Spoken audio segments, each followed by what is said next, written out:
சொந்த ஊர் பற்றி பேச போகிறேன். என்னுடைய சொந்த ஊர் பெரியகுளம். பெரியகுளம் தமிழ்நாட்டின் மதுரை பகுதியில் உள்ள தேனி மாவட்டத்தில் அமைந்துள்ளது. பெரியகுளம் ஏராளமான நீர்வீழ்ச்சிகளை கொண்டு ஒரு வனப்பகுதி. பெரியகுளம் அதன் இனிப்பு மாம்பழங்களுக்கும் சுவையான பழங்களுக்கும் பெயர் பெற்றது. பெரியகுளம் ஒரு பழமை வாய்ந்த சிறிய நகரமாகும். இதன் வரலாற்று பெயர் குழந்தை மாநகரம். இது திருப்புகழ் பாடப்பெற்ற தலமாகும்.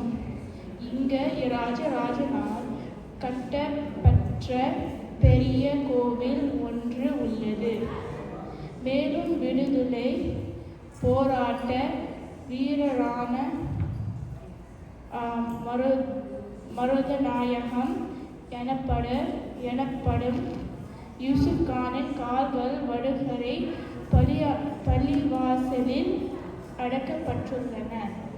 நன்றி.